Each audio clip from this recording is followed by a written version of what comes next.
Hi friends, இன்றைக்கி நம்ம என்ன வீடியோ பார்க்க போகிறோம் அப்படின்னா 2000க்கு அப்புறம் கட்டுற வீடுகள்லாம் இந்த மாதிரி ஒரு மச்சு வச்சு கட்டுறது கிடையாது. மச்சு வச்சாலும் காங்கிரீட் போட்டு தான் வைப்பாங்க. இது 2000க்கு முன்னாடி கட்டின வீடுகள்லாம் எப்படி பண்ணுறாங்க அப்படின்னா, கிராமத்தில் வேப்ப மரம் இல்லைன்னா சவுக்கு மரம், அந்த மரத்தில் இந்த மாதிரி ஒரு மச்சு மாதிரி ரெடி பண்ணுவாங்க. அதாவது ரூமு மாதிரி ரெடி பண்ணுவாங்க. அது எதுக்கு அவங்க யூஸ் பண்ணுறாங்க அப்படின்னா, அவங்க வீட்டில் விளையிற அந்த நெல்லை வந்து சேவ் பண்ணி வைக்கிறதுக்காக, நெல் பருப்பு இந்த மாதிரி விவசாயத்துக்காகவே இந்த மச்சு ரூமுன்னு சொல்லிட்டு ஒன்று கட்டுவாங்க. அதுக்குன்னு தனியாக எல்லாமே உட்டுலே பயன்படுத்தியிருப்பாங்க. ஆனால் இப்போ இருக்க காலகட்டத்தில் யாருமே அது பயன்பாட்டில் இல்லை. ஸோ இந்த மாதிரி ஒரு வீடியோ நீங்கள்லாம் பார்த்துருக்க மாட்டீங்க அப்படிங்கிறதுக்காக தான் உங்கள்கிட்ட இந்த வீடியோ பற்றி நான் ஷேர் பண்ணுறேன். இந்த மச்சு எப்படி பார்த்தீங்கன்னா எல்லாமே உட்டில் படி செஞ்சு வச்சுருக்காங்க. அதுக்கப்புறம் அதுக்குள்ளே போகிறதுக்கு மட்டும் ஒரு சதுர அடியில் வாசல் வச்சுருக்காங்க. அதுக்கப்புறம் உள்ளே பார்த்தோம் அப்படின்னா அந்த உள்ளே வந்து சிமெண்ட் போட்டு பூச மாட்டாங்க. ஏன்னா வேர்க்கும் நெல்மணிகள் வந்து ஓவர் ஹீட் ஆகிடும் அப்படிங்கிறக்காக உள்ளே பூசாமல் சாணி, அதாவது மாட்டு சாணத்தை வந்து தண்ணியில் கரைச்சி செவர் ஃபுல்லாக பூசியிருக்காங்க. முன்னாடிலாம் இந்த வீட்டில் ஃபுல்லாக மச்சுக்குள்ள என்ன இருக்கும் அப்படின்னா நெற்கள் மட்டும்தான் இருக்கும், நெல்மணி மட்டும்தான் இருக்கும். இப்போ விவசாயத்துடைய பயன்பாடு ரொம்பவே குறைஞ்சிருச்சு. அதனால என்ன பண்ணுறாங்க அப்படின்னா ஸ்டோர் ரூமாக பயன்படுத்த ஆரம்பிச்சிட்டாங்க.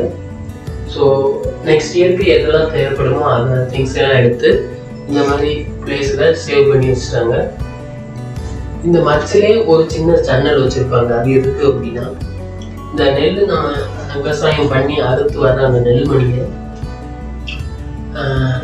அந்த மாடியில் காய போடுறது, அதாவது பகுதியில் நல்லா மேற்பகுதியில் காய போட்டுட்டு அதை இந்த வாசல் வழியாக உள்ள தள்ளி விடுறதுக்கு ஈஸியாக இருக்கும். ஏன்னா நம்ம தூக்கிட்டு இறங்கி ஏற முடியாது. அதனால இந்த மாதிரி ஒரு சின்ன சன்னல் வச்சுருப்பாங்க. அதில் அந்த நெல்லை வந்து சாய்ச்சி விட்டுருவாங்க. உள்ள நெல் நல்லா காய்ஞ்சதுக்கு அப்புறமா. ஸோ அந்த காலத்துல ஒரு டெக்னாலஜி இல்லாத காலத்துல ஒரு சின்ன ஓட்டையிலே ஈஸியான மெத்தட் ஏதோ அப்படிங்கிற பண்ணியிருக்காங்க. இது பார்த்தோம். இப்போ நான் 25 வருஷம் ஆனாலும் இந்த உட்டு வந்து அப்படியே இருக்கு. எந்த ஒரு டேமேஜ் எதுவுமே இல்லை.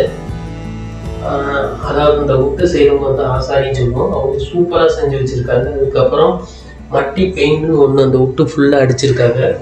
அதனால எந்த ஒரு கருப்பாம்பூச்சியோ இல்லை வேற எதுவுமே இல்லாத அளவுக்கு சூப்பராக நல்லா எப்போதுமே பார்த்தா புதுசாக இருக்கிற மாதிரியே ரெடி பண்ணி வச்சிருக்காங்க. ஸோ இந்த மாதிரி ஸ்டோர் ரூம் இனி வர காலத்துக்கெல்லாம் பார்க்க முடியாது. அதை பற்றி தான் இந்த வீடியோ.